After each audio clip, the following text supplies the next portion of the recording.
ಯಾವ ತುಂಬ ನೀವು ತುಂಬ ಗುರುತನ್ನ ಪರಿಚಯ ಮಾಡ್ಕೋಬೋದು. ಹೆಂಗೆ ಅಂತಂದರೆ ಕತ್ತು ಸಣ್ಣ ಮೈಯೆಲ್ಲ ದಪ್ಪ ಇರುತ್ತೆ ನೋಡಿ. ಇದೆ ಯೂರಿನ್ ಮಾಡೋ ಜಾಗ ಈ ಜಾಗ ಇರುತ್ತೆ, ಇದರಿಂದನೇ ಯೂರಿನ್ ಎಲ್ಲ ಮಾಡೋದು. ಮೊಟ್ಟೆ ಮತ್ತು ಎಲ್ಲ ಯೂರಿನ್ ಮಾಡೋ ಜಾಗ ಇದೆ.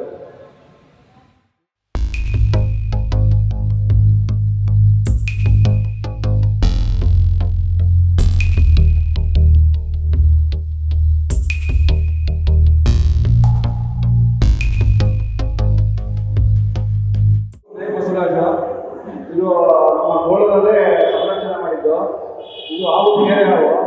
ಈ ಕೇರೆ ಹಾವಿಗೆ ಕತ್ತು ಎಲ್ಲ ಸಣ್ಣ ಇರುತ್ತೆ, ಎಲ್ಲ ದಪ್ಪ ಇರುತ್ತೆ. ಇದು ನೋಡಿದ್ರೆ ನಾಗರಾವ್ ಅಂತ ಒಂದಷ್ಟು ಜನ ತಿಳ್ಕೊಳ್ತಾರೆ. ನಾಗರಾವದಲ್ಲಿ ಕೇರೆ ಹಾವು.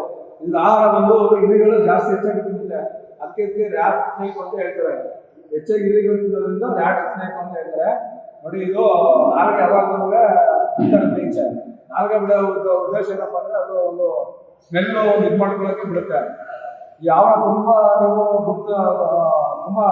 ಗುರುತನ್ನ ಪರಿಚಯ ಮಾಡ್ಕೋಬೋದು. ಹೆಂಗೆ ಅಂತಂದರೆ ಕತ್ತು ಸಣ್ಣ ಮೈಯೆಲ್ಲ ದಪ್ಪ ಇರುತ್ತೆ ನೋಡಿ. ಇದೆ ಯೂರಿನ್ ಮಾಡೋ ಜಾಗ ಈ ಜಾಗ ಇರುತ್ತೆ, ಇದರಿಂದನೇ ಯೂರಿನ್ ಎಲ್ಲ ಮಾಡೋದು. ಮೊಟ್ಟೆ ಮತ್ತು ಎಲ್ಲ ಯೂರಿನ್ ಮಾಡೋ ಜಾಗ ಇದೆ. ಇದು ನಾಗರಾವು ಕೇರೆ ಹಾವು ಹೆಣ್ಣು ಗಂಡು ಅಂತ ಸುಮ್ಮನೆ ಹೇಳ್ತಾರೆ. ಅದೇ ಹೆಣ್ಣು ಕೇರೆ ಹಾವು ಹೆಣ್ಣು ಗಂಡಿದೆ, ನಾಗರಾವು ಹೆಣ್ಣು ಗಂಡಿದೆ. ಪ್ರತಿಯೊಂದು ಹಾವುಗಳಿಗೂ ಕೂಡ ಹೆಣ್ಣು ಗಂಡು ಇದ್ದೇ ಇರುತ್ತೆ. ಮತ್ತೆ ಇದು 3 ತಿಂಗಳು ಒಂದ್ಸತಿ ಕೊರೆ ಬಿಡೋದು. ಪ್ರತಿಯೊಂದು ಹಾವುಗೆ ಕೊರೆ ಏನು ಬಿಡುತ್ತೆ ಅಂದರೆ ನಾವು ಸ್ನಾನ ಮಾಡ್ತೀವಲ್ಲ, ಅದೇ ರೀತಿ ಇದು 3 ತಿಂಗಳು ಒಂದ್ಸತಿ ಕೊರೆ ಬಿಟ್ಟಾಗ ಅದೊಂದು ಸ್ನಾನ ಮಾಡಿದ ಒಂದು ರೀತಿ ಅಂತ ನಮಗೆ ತಿಳ್ಕೊಂಡಿರೋದು. ಇದು ಹೆಣ್ಣು ಗಂಡು ಹೆಂಗೆ ಕಂಡುಹಿಡಿಯೋದ? ಇದರಲ್ಲಿ ಹೆಣ್ಣು ಗಂಡು ಅಂತ ಕಂಡುಹಿಡಿಯೋಕ್ಕಾಗಲ್ಲ.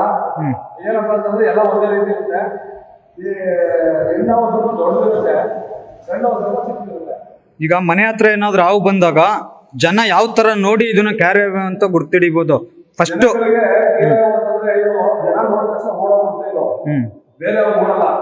ಹಾಗಾಗಿ ನೋಡಿ ತುಂಬಾ ಕತ್ತು ಸಣ್ಣ ಇದೆ, ಯಾವಾಗ ನಾಲ್ಗೆ ಬಿಡ್ತಿರುತ್ತೆ. ಕತ್ತತ್ರ ಕಣ್ಣುಗಳು ಸ್ವಲ್ಪ ದಪ್ಪ ಇರುತ್ತೆ ಕೇರೆ ಅವ್ರಿಗೆ. ಅಂದ್ರೆ ಬಾಯ ಗೆರೆಗೆರೆ ಇರುತ್ತೆ. ಇದ್ರಲ್ಲೂ ಕರಗಿಸ್ತಾ ಇರೋ ತರ ಇರುತ್ತೆ. ವಿಷದ ಹಾವಿಗೆ ಹಿಂಗಿರುತ್ತೆ, ಈ ಹಾವಿಗೆ ಮತ್ತೆ ನೀರು ಹಾವಿಗೆಲ್ಲ ಗರಗಸ ಟೈಪು ಹಲ್ಲುಗಳಿಗೆ. ಹೆಚ್ಚಾಗಿ ರೈತರಿಗೆ ಅಂತ ಏನಕ್ಕೆ ಹೇಳ್ತಾರೆ ಅಂದ್ರೆ, ಮೊದಲು ದವಸ ಧಾನ್ಯಗಳನ್ನ ವರ್ಷ ಬೆಳಿಕೊತಾ ಇದ್ರು. ಇಲಿಗಳು ಜಾಸ್ತಿ ಆಗೋದ್ರಿಂದ ಇಲಿಗಳನ್ನ ತಿಂದು ಆಹಾರನ ಸಂರಕ್ಷಣೆ ಮಾಡ್ತಾ ಇತ್ತು. ಅದಕ್ಕೋಸ್ಕರ ಇದನ್ನ ರೈತರ ಮಿತ್ರ ಅಂತ ಹೇಳ್ತಾರೆ.